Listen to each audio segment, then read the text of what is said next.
15 minutes, and I'll give you your assignment, and you probably have about 25 minutes, half hour to start working on it, start going through it. Some of this is going to be repetitive. I talked about yesterday a little bit. Didn't really write anything down or anything like that, but there's bond energy. Okay? So then bond energy is the energy required to break a bond. That's what bond energy is. That's how it's measured. And so ionic bonds have the strongest bond energy. And then the other bond energy is associated with the closeness of the two atoms. The closer they are, the bigger the bond energy associated with it. Okay? And yesterday I gave you an equation. You don't have to use that equation to solve anything. But you will use it in which to reason out why something has a bigger bond energy or a smaller bond energy. Okay? So that's what we'll look at. So we got bond energy. Okay? And it's energy required to break a bond.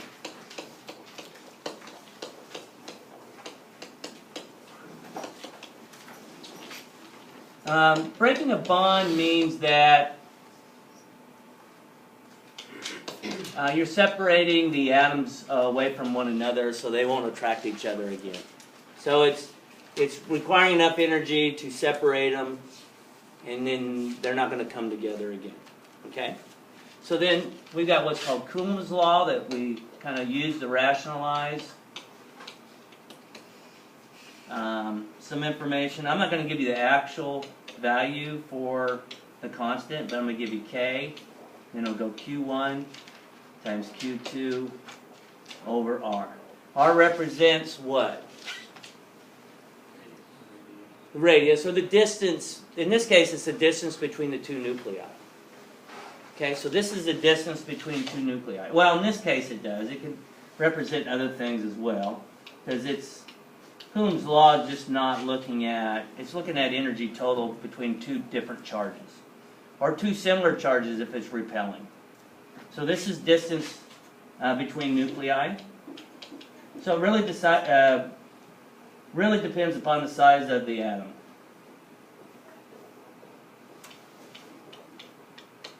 And then the Q's represented what yesterday? What did they represent?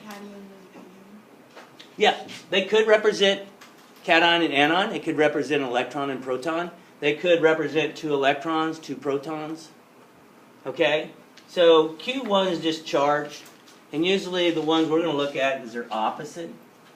So usually they're charges is what Q1 and Q2 could represent.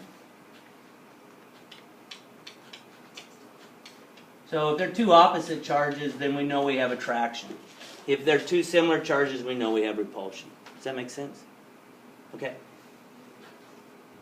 So what happens is basically you'll have two atoms. You don't have to draw this, please, because it's not going to be that very good. Okay. So these atoms will attract one another, and then they'll find what's called an equilibrium between the repulsion and attraction that'll allow them to get a distance to where the repulsion and the attraction are basically at equilibrium. Meaning, if I put them too close together, let's say this is too close together, what's going to happen when they're too close together? What's that? Like electrons are going to exchange? They could, Or they're going to but let's just say these are two charges, and let's say we got electrons on the outside and we got protons on the inside, and let's say we try to push those two together. Are the electrons going to repel that are in the shells? They're going to repel, right, because they're like charges. Is the nuclei going to repel? So the nuclei is positive charge, right? They're going to repel. So if we get them too close together, then they're going to want to go in opposite directions. If we have them too far apart like this, then there's not much of an attraction. So what happens is they get to a point where we say they're kind of at equilibrium. If you look at page 302. 302 kind of has a graph that is represented. Okay, and if you notice at the first part of that graph, they're too close together. Okay, they're way too close together. So there's repulsion happening there. And then at the bottom of the graph, that's when Devin said, going downhill, these two down here are a perfect distance away from another. These here are too close. And these over here would be too far away from another. So what happens to get a bond is it gets to a point where it's the lowest potential energy between the two atoms, where the repulsion and attraction are equal, basically equal and opposite of one another. And then that gives you your bond length. Okay?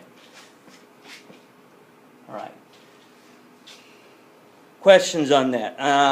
You won't probably ever have to redo this graph or this table. It just tells you that this radius that's determined is this radius down here where it's the lowest potential energy.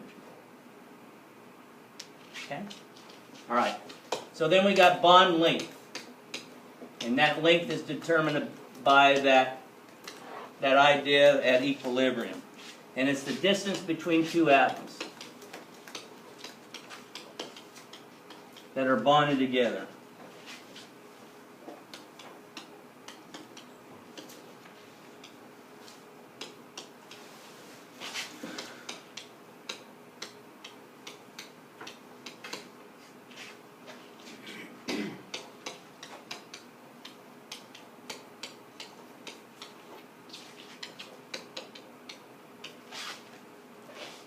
Okay. If you have your book, we're going to kind of skip over and we're going to look at some of these bond energy and bond lengths, just to kind of look at a table of them.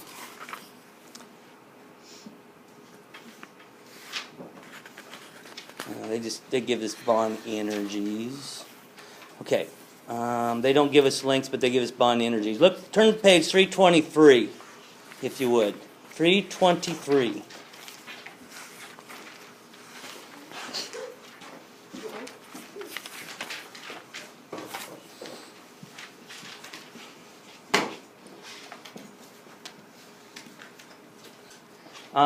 It's a sharing of electrons between nuclei.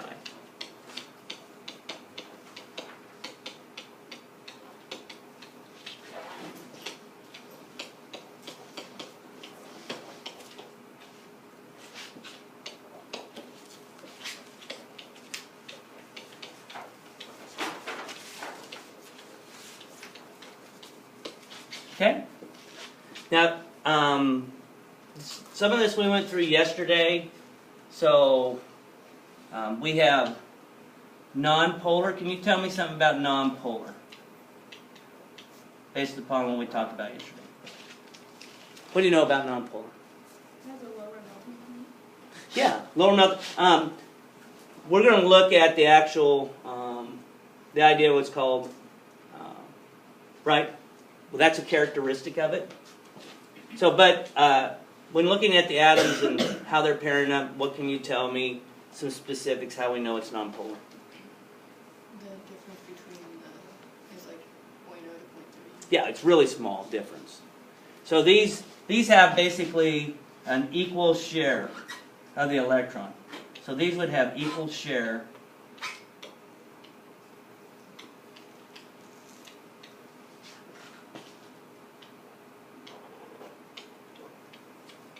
of electrons. Okay? And polar would be what? Unequal share.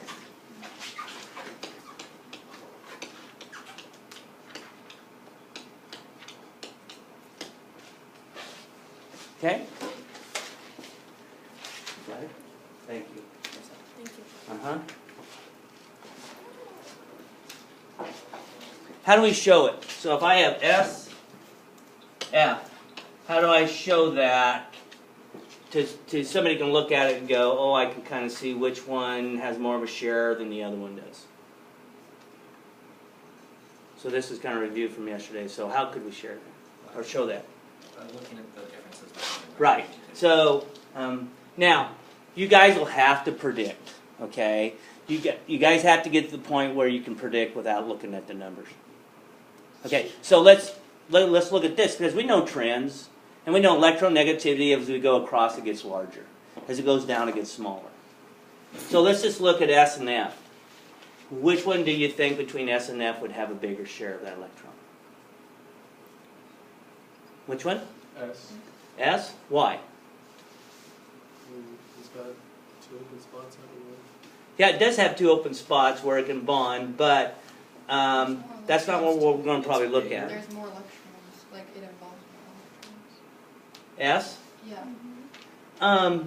I think it it'll have to have more electrons associated with it. Now let's not look at it based on charge because it needs to pull in 2 electrons to have a charge. But these aren't going to be charged because they're covalent.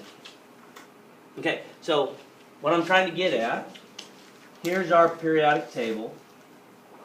We know the trend is to went down too far. Okay, we know as we go across, electronegativity gets larger. Except for the last group. Increases.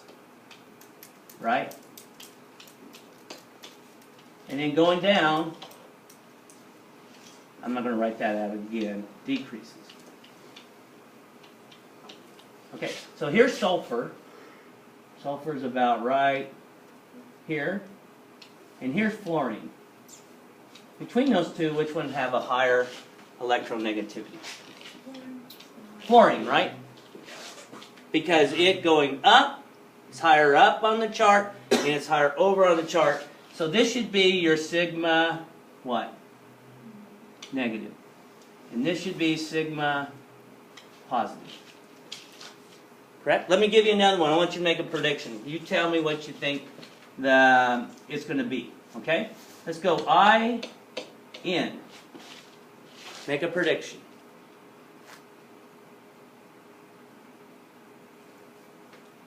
So which one would be sigma negative?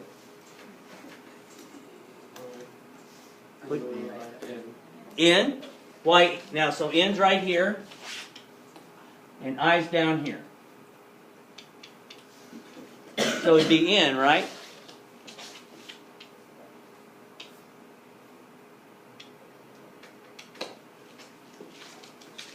Okay, let's make one. You guys understand that? Kind of able to make predictions. Okay, let's do one more. Let's do this one.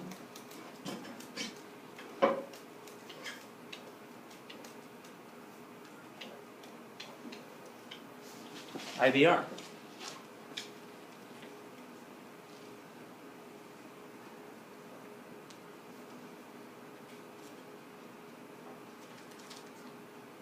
What do you think?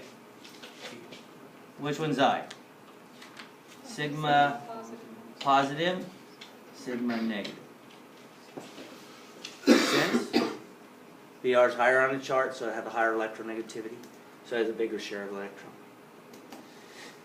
And so you're going to have to do that without always using your numbers and doing calculations. Okay? Just for your information, the closer they are to one another, then the least they have a lesser difference in electronegativity. Okay? So I want you to make we'll look them up too. So this is what I want you to do. I want you to make a prediction. Which of these is least polar? And then which one is most polar? I want you to make a prediction of the 3 that I've written out. I want you to make a prediction. Say, that one's most polar, and then that one's least polar.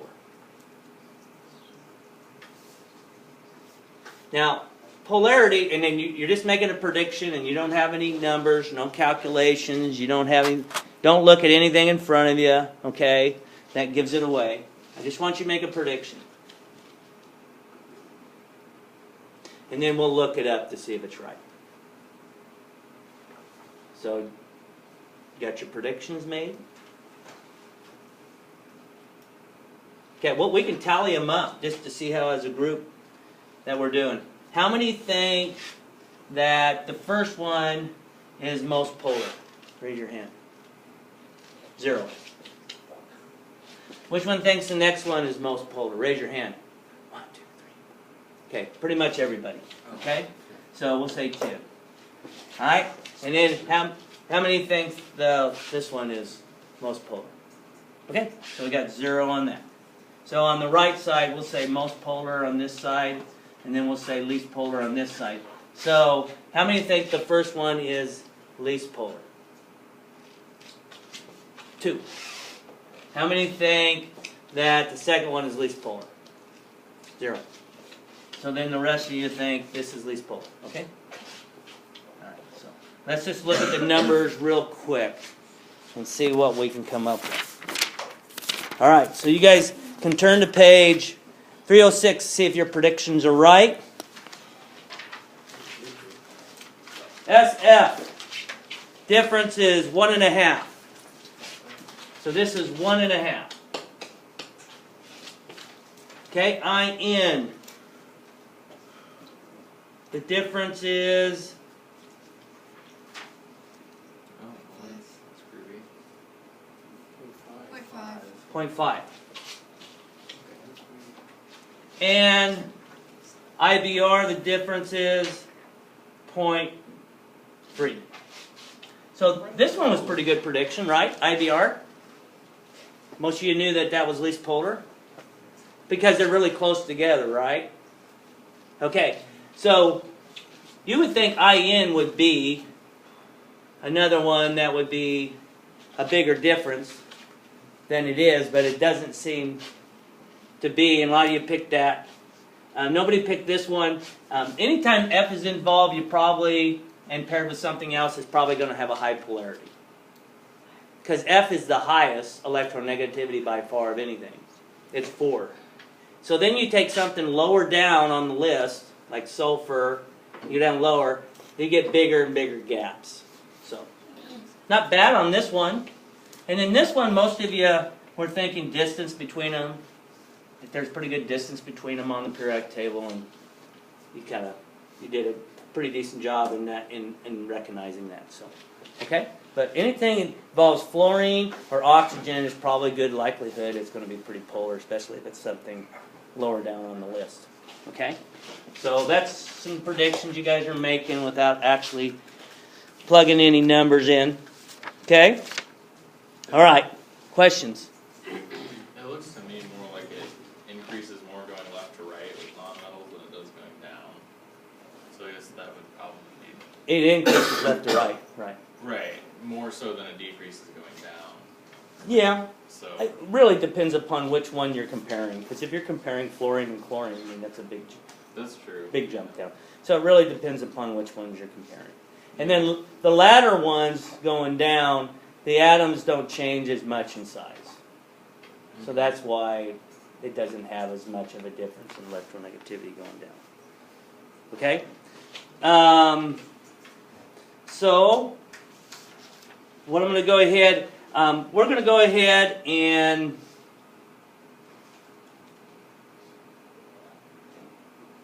so we won't get into the structures in that right now. I don't think I'm going to talk about those.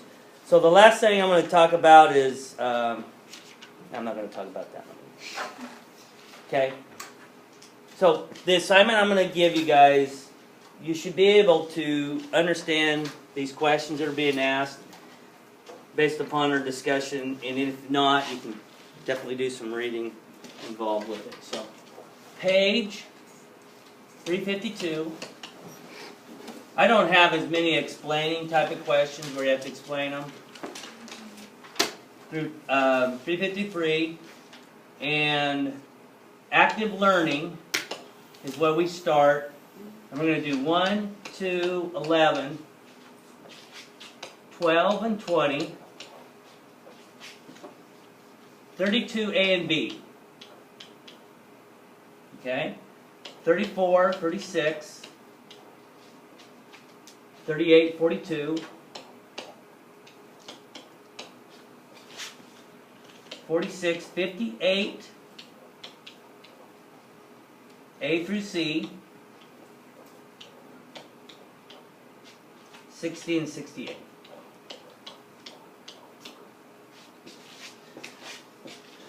Okay, so I'm going to have you work on those. Let's have those due on Monday. Tomorrow we'll talk about covalent bonding and start looking at Lewis structures and kind of how that will all work out.